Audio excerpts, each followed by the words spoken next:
किसी ने बड़े कमाल की बात कही है कि हौसला न हार गिरकर ए मुसाफिर, अगर दर्द यहां मिला है तो दवा भी यहीं मिलेगी। नमस्ते दोस्तों, मेरा नाम है आरजे कार्तिक। एक वेटर की कहानी सुनाता हूं जिसका नाम चंदन था, जो लाइफ में हाईएस्ट पॉजिटिव एटीट्यूड के साथ जी रहा था। उससे जब भी पूछो कि क्या हाल है तो कहता था बहुत अच्छा हूं। थोड़ा सा और अच्छा होता तो शायद मेरे जैसा एक और जुड़वा होता। वो इसी एटीट्यूड के साथ आगे बढ़ता था। उससे काफी लोग कहते थे तुम वेटर का काम करते हो, तुम्हें नहीं लगता कि कुछ और करना चाहिए? वो कहता मुझे मजा आता है और मैं वही काम करता हूं जिसमें मजा आता है। लोगों की बातों पर कम ध्यान देता था, अपनी जिंदगी पर ज्यादा ध्यान देता था। वो एक अलग अप्रोच के साथ में आगे बढ़ता था। लेकिन एक दिन एक दुर्घटना हो गई। जिस रेस्टोरेंट में काम कर रहा था उस दिन वो अकेला था और पीछे का दरवाजा लगाना भूल गया। पीछे के दरवाजे से चोर घुसा है। 4-5 लोग बंदूक लेकर के आ गए, बंदूक इस पर तान दी और इसे कहा कि जो तिजोरी है उसको खोलो, तिजोरी में से माल लेके जाएंगे। चंदन जानबूझकर के गलत पासवर्ड डालने लगा। डर रहा था, हाथ कांप रहे थे, लेकिन गलत पासवर्ड डाल रहा था। वो खुल नहीं रही थी और चोरों को मालूम था कि इसको मालूम है, क्योंकि रेस्टोरेंट में सबसे वफादार है मालिक का। इसको मालूम है कि पासवर्ड क्या है, ये बता नहीं रहा। चोर और गुस्सा करने लगे, गाली देने लगे, लेकिन वो डर डर के बार बार गलत पासवर्ड डाल रहा था। चोरों में से एक जो था उसको बड़ा गुस्सा आया, उसने तुरंत गोली मार दी। गोली जाकर के सीने में लगी और चंदन बेहोश जमीन पर गिर गया। ऐसा लगा कि मर ही गया। चोर डर करके भाग गए कि पता नहीं क्या होगा। थोड़ी देर के बाद में उस रेस्टोरेंट में जो बाकी लोग काम करते थे वो आए। उन्होंने देखा कि चंदन जमीन पर है, गोली लगी हुई है। समझ गए कि कोई घुस आया था। उठा करके उसे अस्पताल ले गए। 20-22 घंटे तक ऑपरेशन चला और डॉक्टर्स ने फाइनली चंदन की जान बचा ली। 2-3 महीने तक इलाज चला और उसके बाद चंदन को डिस्चार्ज कर दिया गया। चंदन जब घर पर आराम कर रहा था तो उससे मिलने के लिए रेस्टोरेंट का मालिक आया और उसने पूछा कि चंदन कैसे हो। चंदन ने कहा मैं बहुत अच्छा हूं, थोड़ा सा और अच्छा होता तो मेरे जैसे एक और होता, जुड़वा होते हम। जो मालिक था उसने कहा इतना सब तुम्हारी लाइफ में हो गया और तुम अभी भी उसी मुस्कान के साथ बोल रहे हो। चंदन ने कहा सर मालूम है क्या, उस दिन जब मुझे रेस्टोरेंट में गोली मारी चोरों ने, मैं जमीन पर गिरा पड़ा था। मेरे पास में 2 ऑप्शन थे, या तो मैं दुनिया छोड़ के चला जाता या फिर लड़ाई लड़ता और वापसी करता। मैंने दूसरा वाला ऑप्शन चुना। आपको मालूम है जब मुझे अस्पताल ले जाया गया मुझे हल्का हल्का होश आ गया था। मुझे डॉक्टर्स दिख रहे थे, नर्सेस दिख रही थी, ऑपरेशन थिएटर में था मैं, और वो डरे हुए थे। उनके चेहरे बता रहे थे कि वो मेरा ऑपरेशन नहीं करना चाह रहे हैं। उन्हें घबराहट थी कि कहीं मर ना जाए। नर्स ने मुझसे एक सवाल किया कि क्या तुम्हें कोई एलर्जी है? मैंने कहा हाँ। तो उन्होंने पूछा किससे? तो मैंने कहा गोली से, बंदूक की गोली से। और जब मैंने बोला तो समझने लगे और मैंने उनसे कांपती सी आवाज में कहा कि मैं मरा नहीं हूं, मैं जीना चाहता हूं, मुझे जिंदा रखो। मेरी इस बात ने उन्हें बहुत कॉन्फिडेंस दिया। मैं नहीं कह रहा हूं कि मैं अपने कॉन्फिडेंस की वजह से वापसी कर पाया, बहुत अच्छा उन्होंने इलाज किया, शायद इसीलिए मैं जिंदा बच पाया।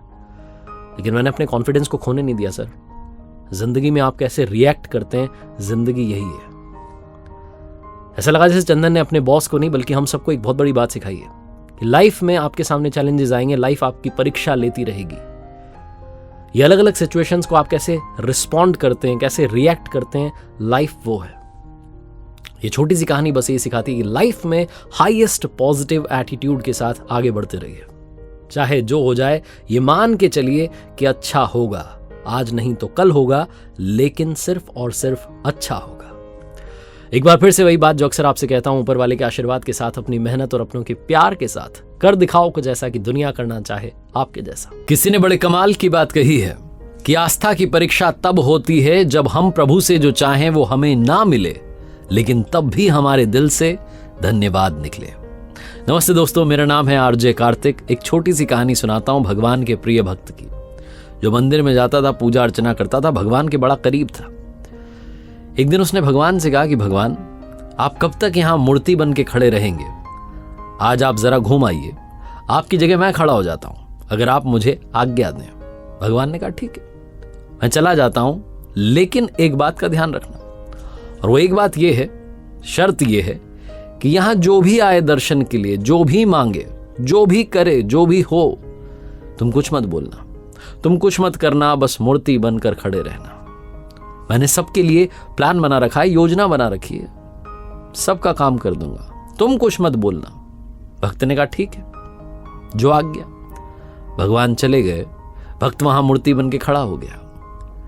भक्त आते रहे जाते रहे दर्शन के लिए।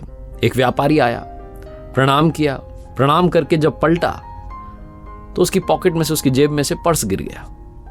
व्यापारी ने ध्यान नहीं दिया, वो चला गया। व्यापारी के जाने के बाद में एक गरीब व्यक्ति वहां आया, भगवान को प्रणाम करने लगा और गिड़गिड़ाने लगा, कहने लगा कि भगवान, मेरे घर में खाने के लिए कुछ नहीं है, बाल बच्चे भूखे हैं, कुछ कृपा कर दीजिए, कहीं से पैसा मिल जाए। ये बोल करके प्रणाम करके जब वो पलटा तो उसे वो पर्स दिख गया। उसने पर्स उठा लिया, भगवान को फिर से प्रणाम किया, दंडवत प्रणाम किया, कहने लगा आपकी तो कृपा है, आपका चमत्कार है, और खुश होकर के वहां से चला गया। ये सब वो भक्त देख रहा था जो मूर्ति बन के खड़ा था और सोच रहा था ये क्या हो गया, चोरी करके ले गया।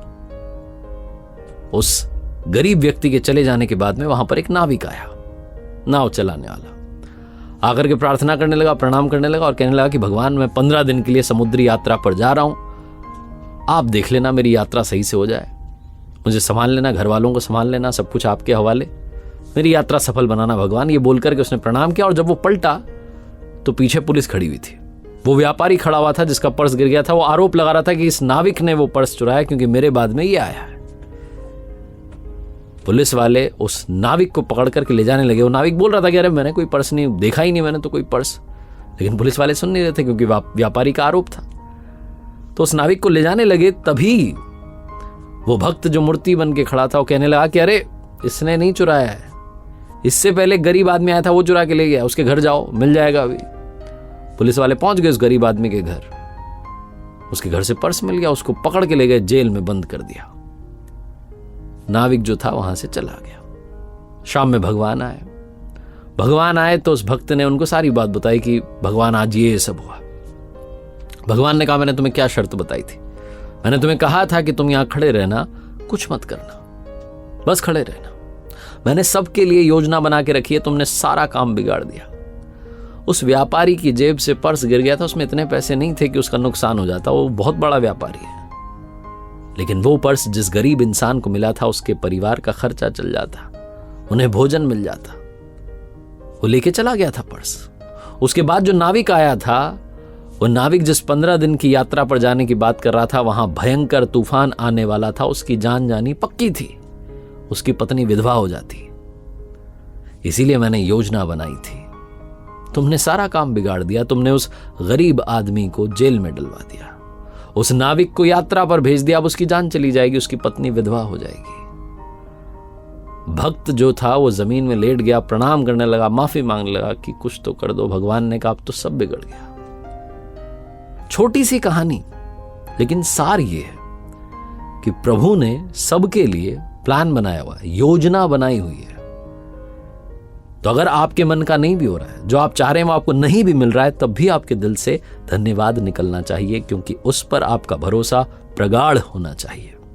एक बार फिर से वही बात कहूंगा जो अक्सर आपसे कहता हूं, हमेशा कहता हूं, ऊपर वाले के आशीर्वाद के साथ, अपनी मेहनत और अपनों के प्यार के साथ कर दिखाओ कुछ ऐसा कि दुनिया करना चाहे आपके जैसा। किसी ने बड़े कमाल की बात कही है कि आपका कद चाहे जितना लंबा हो, आप आने वाले कल को कभी देख नहीं सकते। नमस्ते दोस्तों, मैं हूं आरजे कार्तिक। एक छोटी सी कहानी सुनाता हूं। एक बार भगवान विष्णु जी अपनी सवारी गरुड़ पर सवार होकर के कैलाश पर्वत पहुंचे भगवान शिव जी से मिलने के लिए। गरुड़ जी जो इतना तेज उड़ते थे, उनकी रफ्तार का कोई मुकाबला नहीं था। कैलाश पर्वत पहुंच गए, भगवान विष्णु जी भगवान शिव जी से मिलने के लिए अंदर चले गए, और गरुड़ जी जो थे वो वहां कैलाश पर्वत की जो खूबसूरती थी उसे निहारने लगे। वो जो प्राकृतिक दृश्य था उसने उन्हें सम्मोहित कर लिया था। वो देख रहे थे कि कितनी सुंदर जगह पर भगवान शंकर जी रहते हैं। तभी उनकी नजर एक छोटी सी चिड़िया पर पड़ी, रंग बिरंगी चिड़िया, छोटी सी प्यारी सी। और उसे देख करके गरुड़ जी सोचने लगे कि ईश्वर ने कितनी खूबसूरत चिड़िया बनाई है, कितनी सुंदर पक्षी ये बनाया है, बहुत ही खूबसूरत है। उसे निहार ही रहे थे कि तभी वहां कैलाश पर्वत पर यमदेव आ गए, यमराज आ गए। उन्हें प्रणाम किया गरुड़ जी ने। यमदेव जो थे उन्होंने आशीर्वाद दिया। उसके बाद यमदेव जो थे वो उस चिड़िया को आश्चर्य से देखने लगे, और देखते देखते वो अंदर चले गए। वो जो बैठक थी जिसमें आए थे वो चले गए, भगवान शिव जी से मिलने वो भी आए थे। अब जब वो अंदर चले गए तो गरुड़ जी को चिंता सताने लगी कि यमदेव ने उस छोटी चिड़िया को इतना आश्चर्य से देखा, इसका मतलब उस चिड़िया का समय आ गया है, अंत समय आ गया है। और जब यमदेव यहां से निकलेंगे बाहर तो उसे अपने साथ लेकर के चले जाएंगे। मुझे इस चिड़िया को बचाना होगा। यही थॉट लेकर के गरुड़ जी सोचने लगे क्या करूं। उनके मन में एक विचार आया। वो पंजे में उन्होंने उस छोटी सी चिड़िया को दबाया और कैलाश पर्वत से उड़ गए। हजारों कोस दूर आ गए वहां से। जैसा मैंने बताया कि रफ्तार बहुत तेज, गति बहुत तेज। जंगल में सुनसान जगह पर चट्टान पर जाकर के उस चिड़िया को बैठा दिया और ईश्वर से कहने लगे कि अब आप संभाल लेना। गरुड़ जी को लग रहा था कि भाई यहां तो सुरक्षित हो गई, कोई दिक्कत नहीं है, मेरा काम हो गया। फटाफट से वापस वहां से उड़े और कैलाश पर्वत पहुंच गए।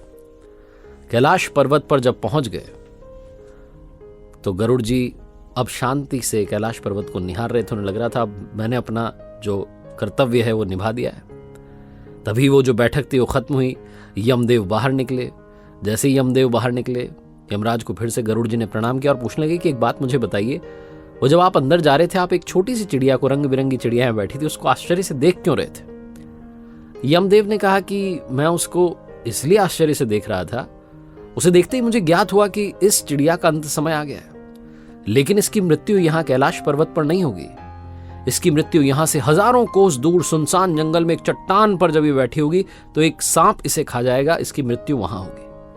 मैं जब अंदर जा रहा था तो ये सोच रहा था कि ये चिड़िया यहां से हजारों कोस दूर कैसे पहुंच जाएगी, इतने से कम समय में, इसका समय तो आ चुका है और अब ये चिड़िया नहीं दिख रही है, इसका मतलब गरुड़, उस चिड़िया की निश्चित ही मृत्यु हो चुकी होगी। ऐसा बोलकर के यमराज वहां से चले गए और गरुड़ जी सोचने लगे कि मैंने क्या कर दिया। मैं खुद उस चिड़िया को वहां जंगल में छोड़ आया जहां अब तक सांप उसे खा चुका होगा, उसकी मृत्यु हो चुकी होगी। यह कहानी बस ये समझाती है और सिखाती है कि मृत्यु को कोई टाल नहीं सकता। अगले पल का किसी को पता नहीं है। हम बहुत सारे सालों की, आगे आने वाले सालों की प्लानिंग करते हैं, लेकिन हमें अगले पल का पता नहीं कि अगले सेकंड में क्या होगा। तो जैसा मैंने शुरू में बोला कि आपका कद चाहे जितना लंबा हो, आप आने वाले कल को नहीं देख सकते, उसका पता नहीं लगा सकते। कहने का मतलब सिर्फ यह है कि आज में जीना शुरू कीजिए, जो है आज में है, इसी लम्हे में जिंदगी को अभी जीना शुरू कीजिए। अच्छे अच्छे लम्हों को अपनी जिंदगी में लाना शुरू कीजिए, अच्छा काम करना शुरू कीजिए, ताकि आने वाला कल भी शायद अच्छा ही रहे। एक बार फिर से आपसे कहना चाहता हूं, जो अक्सर कहता हूं, ऊपर वाले के आशीर्वाद के साथ, अपनी सच्ची मेहनत के साथ और अपनों के प्यार के साथ कर दिखाओ कुछ ऐसा कि दुनिया करना चाहे आपके जैसा। किसी ने बड़े कमाल की बात कही है कि इंसान दुनिया का एकमात्र ऐसा प्राणी है जो गिरना चाहे तो जानवर से भी नीचे गिर सकता है और उठना चाहे तो देवता से भी ऊपर उठ सकता है। नमस्ते दोस्तों, मैं हूं आरजे कार्तिक। एक छोटी सी और मजेदार सी कहानी सुनाता हूं। एक बार एक सेठ जी थे जिनके देश में विदेश में बिजनेस चल रहे थे। वो दूसरे शहर में गए हुए थे, उनका काम निपट गया तो उन्होंने कहा चलो बाजार में घुमाते हैं। वहां मेला लगा हुआ था। मेले में पहुंचे तो एक ऐसे बंदे से मिले जिसके पास में बंद बोतल में जिन्न कैद था और वो बेच रहा था। सेठ जी ने कहा वाह भाई, ये बड़ा कमाल है। जाकर के बात की तो उस आदमी ने कहा कि साहब ये जिन्न जो है, ये आप जो बोलोगे वो काम कर देगा, आपको बस बताने की देरी है। दुनिया का कोई ऐसा काम नहीं है जो ये नहीं कर सकता है। और आपको लगते होंगे घंटे, ये मिनट में काम पूरा करके देगा। सेठ जी ने कहा ये तो बड़ा कमाल है। सेठ जी ने पूछा कितने रुपए का है? तो उस आदमी ने कहा कि ये 1000 रुपए में आपको दे सकता हूं। सेठ जी ने सोचा बड़ा सस्ता सौदा है, काम बड़ा अच्छा है, ये जिन्न तो सारे काम निपटा देगा, मेरे इतने सारे काम अधूरे रह जाते हैं, मेरे लोग काम ही नहीं कर पाते हैं। सेठ जी ने कहा ठीक है, फिर इसी बात पर लो 1000 रुपए मुझे दो। वो जिन्न जब वो आदमी दे रहा था तो सेठ जी को उसने कहा कि सुनिए साहब, इसके इतने सारे गुण हैं लेकिन एक समस्या है। अगर आपने इसको काम नहीं बताया, क्योंकि ये खाली बैठना पसंद नहीं करता, इसको लगातार काम बताते रहिएगा। अगर आपने इसको काम नहीं बताया तो ये आपको ही खाने के लिए दौड़ेगा, ये अपने ही मालिक का शिकार कर लेगा। सेठ जी ने कहा ऐसी बात। फिर उन्होंने मन में सोचा कि मेरे देश में व्यापार है, विदेश में व्यापार है, इतने काम है, पूरी जिंदगी निकल जाएगी, इसके काम खत्म नहीं होंगे, इससे काम करवाता रहूंगा। सेठ जी ने कहा ठीक है, चिंता मत करो। सेठ जी वो जिन्न लेकर के अपने घर आ गए, बोतल से उसे निकाला, पहला काम बताया, सेठ जी ने बड़ा काम पहले बताया, उनको लगा कि करता रहेगा अभी तो टाइम लगेगा। वो जिन गया, फटाफट से काम करके आ गया। सेठ जी ने फिर काम बता दिया, फिर गया, फिर करके आ गया। 10-15 दिन में जितने सारे काम थे सेठ जी के, सारे निपटा दिए। सेठ जी को समझना है क्या करूं। उन्हें वो बात याद आए कि जैसे ये खाली बैठेगा ये मुझे खा जाएगा। सेठ जी और दिमाग पर जोर देकर के काम याद करें, उसको काम बताएं, वो जाए करके आ जाए। मिनट में काम निपटा रहा था। सेठ जी का दिमाग खराब हो गया। एक समय ऐसा आ गया कि सेठ जी के पास काम ही नहीं था, क्या बताएं उसे। जिन ने कहा आपको तो याद होगा, अब आप मुझे काम नहीं बता रहे हो, मैं आपको खाने के लिए तैयार हूं। सेठ जी दौड़ने लगे, बिजली की रफ्तार से भागने लगे कि जितना तेज भागूं बच जाऊं बस। भागते भागते एक महात्मा के आश्रम में पहुंचे। वहां प्रवचन चल रहा था, महात्मा के पैरों में गिर गए। कह रहे महाराज ये जिन मेरे पीछे पड़ गया, कह रहा आप काम बताओ, काम नहीं बताओगे तो मैं खा जाऊंगा। क्या काम बताऊं, सारे काम तो करवा लिए। महात्मा ने कहा सुनो, इस जिन्न से कहो कि दुनिया का सबसे ऊंचा बांस लेकर के आए, सबसे लंबा बांस लेकर के आए। जब वो लेकर के आ जाए तो उस बांस को अपने आंगन में गड़वा देना और इस जिन्न से कहना कि ऊपर चढ़ो नीचे उतरो, ऊपर चढ़ो नीचे उतरो। बीच में जब तुम्हारे पास में कोई काम आ जाए तो इससे कहना भाई वो काम करके आ जा। वापस जैसे आए तो कहना ऊपर चढ़ो नीचे उतरो, ऊपर चढ़ो नीचे उतरो। सेठ जी ने कहा वाह क्या बात है, आपने मेरी समस्या चुटकी में सुलझा दी। जिनको भेजा वो सबसे लंबा बांस लेकर के आया, सेठ जी वही करवाते रहे। कहानी जितनी मजेदार है इसका मतलब भी उतना ही मजेदार है।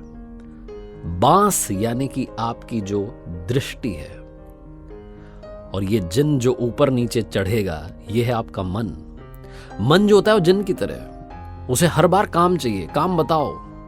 जैसे ही खाली बैठेगा वो आपके पीछे पड़ जाएगा, खाने को दौड़ेगा। तो ये जो दृष्टि है बहुत स्पिरिचुअल बात है, लेकिन काम की बात है। इस दृष्टि को उस बांस पर यानी कि श्वास पर टिका दीजिए और अपने मन से कहिए कि ऊपर जाए तो ऊपर वाले का नाम ले, नीचे आए तो ऊपर वाले का नाम ले, यानी कि मेडिटेशन करें। जिस वक्त आप खाली हैं अपने मन से कहिए कि उसको याद करें, उसका सुमिरन करें, तभी ये जीवन साकार होगा, तभी ये मन पवित्र होगा, तभी इस मन का उद्धार होगा। एक बार फिर से वही बात जो आपसे अक्सर कहता हूं, ऊपर वाले के आशीर्वाद के साथ, अपनी मेहनत और अपनों के प्यार के साथ कर दिखाओ कुछ ऐसा कि दुनिया करना चाहे आपके जैसा। कभी आपने गौर किया है कि आपके सोचते ही कुछ गलत क्यों हो जाता है? वो गलत इसलिए होता है क्योंकि आप सही नहीं सोच पाते। नमस्ते दोस्तों, मेरा नाम है आरजे कार्तिक। एक हुनरबाज की कहानी सुनाता हूं, आपको सारी बात समझ आएगी। एक ऐसा व्यक्ति था जो दुनिया के किसी भी ताले को खोलने की ताकत रखता था। कई बार तो उसने ऐसे ऐसे ताले खोले थे जिनकी चाबियां पता नहीं कितने साल पहले गुम हो चुकी थी, लेकिन फिर भी वो अपनी ट्रिक्स लगा करके, अपनी ट्रिक्स का इस्तेमाल करके ताला खोल देता था। लोग उसे तालों का जादूगर कहते थे। उसे कई बार एग्जीबिशन में बुलाया जाता कि भैया यहां पर भी कुछ ताले मिले हैं पुराने, क्या आप इन्हें खोल सकते हैं। कई बार उसे टीवी शोज में बुलाया जाता, उसके इंटरव्यूज लिए जाते। वो धीरे धीरे पॉपुलर होता जा रहा था। एक बार एक बड़े बिजनेसमैन ने सोचा कि क्यों ना इसको लेकर के एक बड़ा कंपटीशन करते हैं, ऑडियंस बुलाते हैं वो। तो इस हुनरबाज को न्योता दिया गया कि क्या आप आना चाहते हैं। इसके लिए इनाम भी रखा गया कि 10 लाख रुपए आपको दिए जाएंगे, आप पधारें। इसने खुशी खुशी हाँ भर दी। ये पहुंचा तो एक स्विमिंग पूल के किनारे ऑडियंस को बैठाया गया था, स्टैंड लगाया गया था, सबके हाथों में मोबाइल थे, सब लोग वीडियो बनाने के लिए तैयार थे कि जैसे ही हुनरबाज आएगा उसके टैलेंट को हम भी फटाफट से वायरल कर देंगे। ये वो लोग एक्साइटेड थे। ये व्यक्ति वहां पहुंचा तो जो ऑर्गेनाइजर था उसने से कहा कि आपको तैरना आता है? इसने कहा हाँ मुझे तैरना आता है, मैंने सीखा था बचपन में। तो इसे बताया गया कि ये बड़ा सा बॉक्स है, इसमें आपको बैठना है। इस बॉक्स को हम स्विमिंग पूल के अंदर उतारेंगे। जैसे ये बॉक्स नीचे तल में जाएगा आपको ताला खोलना शुरू करना है और फटाफट से ताला खोल करके बाहर निकल आना है। इन केस अगर वो ताला ना खुले तो एक इमरजेंसी बटन दिया गया, पैनिक बटन दिया गया, आप उसे दबा दीजिएगा ताकि हमारी टीम को पता चल जाए कि आप संकट में, आपका दम घुट रहा है, सांस नहीं आ रही। फटाफट से इस बॉक्स को बाहर खींच लिया जाएगा। ये व्यक्ति हंसने लगा जो हुनरबाज था कि क्या बात कर रहे हो, इसकी कभी जरूरत नहीं पड़ेगी, फटाफट ताला खोल के चुटकियों में बाहर आता हूं। बहुत ज्यादा कॉन्फिडेंस था इसको। इसे बॉक्स में बिठाया गया, नीचे उतारा गया। जैसे ही ये तल में पहुंचा उस स्विमिंग पूल के, इसने ताला खोलना शुरू किया। लेकिन कमाल ये हो रहा था कि ताला खुल नहीं रहा था। सारी ट्रिक्स इसने आजमा ली लेकिन वो ताला खुल ही नहीं रहा था। इसने अब तक जितने फॉर्मूला सीखे थे, जो जो इसको तरीका मालूम था ताला खोलने का, वो खुल ही नहीं रहा था। इसका जो दम था अंदर घुटने लगा था। इसे ऊपर से ऐसा लग रहा था कि इतनी सारी भीड़ बाहर बैठी हुई है, मेरा मजाक बन जाएगा। वो परफॉर्मेंस प्रेशर इस पर हावी हो रहा था। ये बहुत ज्यादा सोच रहा था लेकिन ताला नहीं खोल पा रहा था। फाइनली इसने डिसाइड किया कि जान है तो जहान है, पहले जान बचाते हैं, बाद में ताले की सोचेंगे, शर्मिंदगी की सोचेंगे। फटाफट से इसने वो पैनिक बटन दबाया। ऑर्गेनाइजर्स थे, उन्हें मालूम चल गया कि अंदर खतरा है। फटाफट से बॉक्स को बाहर निकाला गया। जैसे ही बॉक्स बाहर आया, ये व्यक्ति अपना मुंह छुपाना चाह रहा था। ऐसे लग रहा था पता नहीं क्या कह रहे होंगे, लोग हंस रहे होंगे। इसने सारा वजन एक साइड डाल दिया, उस साइड जिस तरफ वो ताला लगाया गया था उस बॉक्स में, दरवाजा जिस तरफ था। जैसे इसने अपना वजन डाला, वो दरवाजा खुल गया और इसे रियलाइज हुआ कि वो ताला सिर्फ एक ड्रामा था। एक ड्रामा क्रिएट किया गया था ताकि इसकी असली परीक्षा ली जा सके। ये दौड़ करके ऑर्गेनाइजर के पास गया और जाकर के कहने लगा कि आज आपने मुझे अपनी लाइफ का सबसे बड़ा मंत्र दिया है, कभी कभी ज्यादा सोचना भी खतरनाक होता है। छोटी सी कहानी है लेकिन आज की लाइफ में, हम सब की लाइफ में इंप्लीमेंट होती है। ओवर थिंकिंग की वजह से कई बार रिश्ते खराब हो जाते हैं। आपको लगता है कि सामने वाला ये सोच रहा हो, वो सोच रहा हो, सब कुछ आप ही सोच लेते हैं और आप उससे बात नहीं करते हैं।